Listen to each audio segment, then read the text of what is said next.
Baiklah, saudara, pengguna perlu melaksanakan prinsip pengurusan kewangan terutamanya pada musim perayaan dan ia penting bagi mengelakkan tabiat terlebih belanja serta menerapkan disiplin ketika berbelanja. Dan untuk mendapatkan tips berbelanja di musim perayaan bersama kita di studio ketika ini, Cik Piano Nur Akmal Yaakob, pengurus bahagian pendidikan keuangan AKPK. Terima kasih Cik Akmal kerana sudi bersama Nasional 1 hari ini.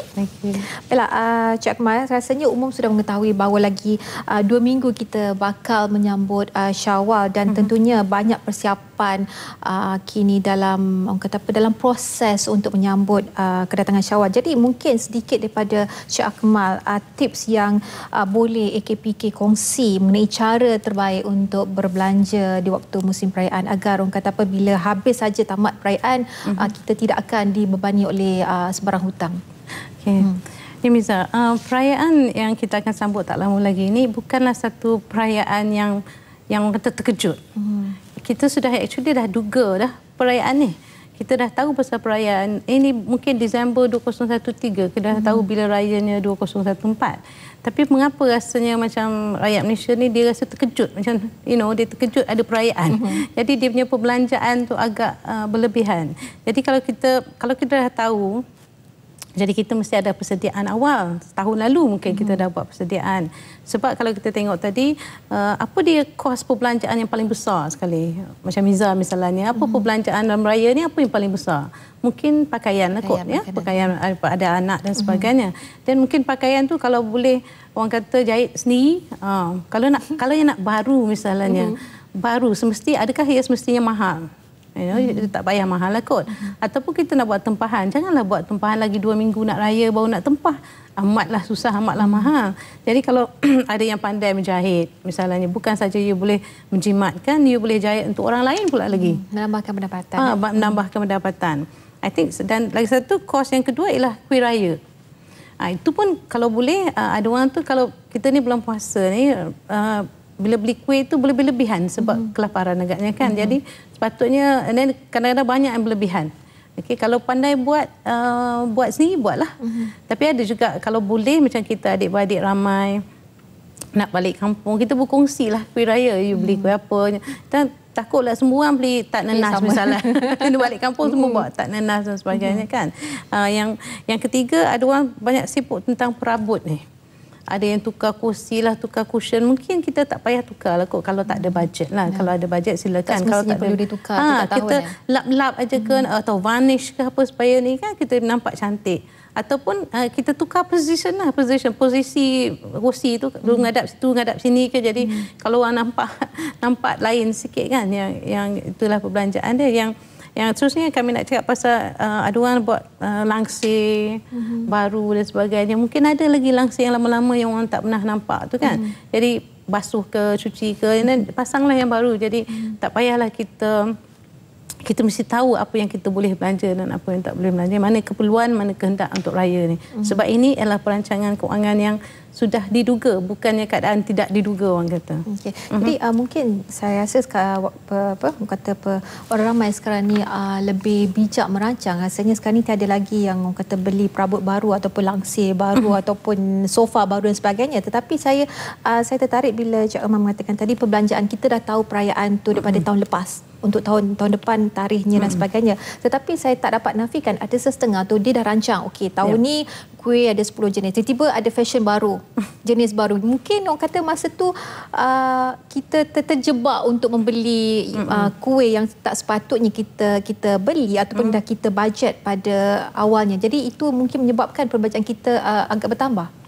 Ialah itu sebabnya kita mesti tahu apakah itu kehendak, apa itu keperluan. Kalau macam orang beli baju satu, okey, itu satu keperluan. Tapi kalau dah raya pertama nak baju baru, raya kedua nak pergi mak mentua baju baru, pergi mak bos baju baru, itu dah jadi satu kehendak pula tu kan. Jadi kita mestilah pandai untuk merancang mana satu. Dia kena very disiplin dalam merancang kewangan. Yang sebenar siapa punya duit? Kita punya duit. Jadi kitalah yang kena merancang. Okey. Jadi perbelanjaan waktu perayaan ini selalunya adakah dianggap sebagai kos tambahan yang dikeluarkan oleh isi rumah dan adakah mereka terpaksa mengambil pinjaman di luar sekiranya mereka tidak betul-betul merancang perbelanjaan untuk dibelanjakan pada waktu perayaan? belanja ni kita jangan berbelanja untuk menunjuk-nunjuk. Kebanyakan yang pinjaman ni ada yang baik, ada yang produktif, ada yang tidak produktif.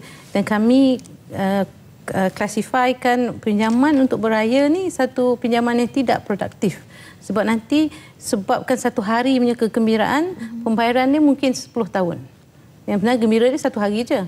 Tapi pinjaman tu nanti akan pembayarannya akan melibatkan 10 tahun. Jadi fikirlah masa-masa, jangan belilah macam tadi kata, belilah apa yang ala kadar. Jangan buat pinjaman sebab ini akan melibatkan nanti pembayaran yang amat tinggi. Dan selain daripada perbelanjaan barangan dapur dan sebagainya, mungkin perbelanjaan dari segi perjalanan bila pulang ke kampung. Sebab kalau kita semua faham, jika waktu puncak ataupun musim perayaan, memang kata apa, perjalanan tu selalunya dalam 3 jam, dia akan mungkin memanjang sampai 5 jam ataupun 6 jam. Jadi dari perbelanjaan dari segi pengangkutan, jadi mungkin sedikit tips pada dari Cik Akmal. Yang pertama kita kena rancang lah dulu. Semua ni merancang kan.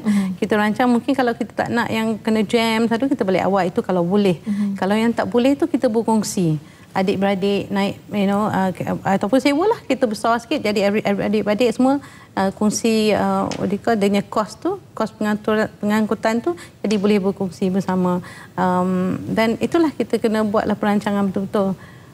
Jangan, sebab banyak lagi tol lagi, petrol lagi kan, amat mahal. Dan kita mestilah sediakan makanan juga, kadang-kadang bawa anak-anak terkena dengan jam. Jadi ikutlah yang macam plus ke mana-mana yang mengatakan jalan waktu ni. Jadi ikutlah untuk mengelakkan perbelanjaan yang berlebihan. Okey, bagaimana pula dengan penggunaan kad kredit? Setengah mungkin mereka tidak mempunyai wang ataupun cash yang cukup, mungkin disebabkan perbelanjaan yang melebihi daripada yang dibajet ataupun yang telah dibuat kira-kira di rumah. Jadi mereka mengambil alternatif untuk menggunakan kad kredit. Jadi mungkin adakah tindakan ini wajar ataupun dia akan menyusahkan mereka di kemudian hari? Kad kredit ni kami selalu katakan bahawa banyak kebaikannya kad kredit ni. Kad kredit ni banyak kebaikan, yang salah penggunaannya saja yang kita selalu bincangkan pasal kad kredit ni. Mesti ingat bahawa kad kredit ini pinjaman juga, satu pinjaman. Boleh gunakan, tapi kita kalau nak pakai kad kredit, kita yang membeli perkara-perkara yang diperlukan sahaja, bukan dikehendaki. Boleh gunakan kad kredit, tapi kalau boleh kita bayar penuh. Sebab nanti kita terlibat dengan interest dia punya kaedah pada kaedah yang amat tinggi. So boleh gunakan, tetapi mesti bayar penuh.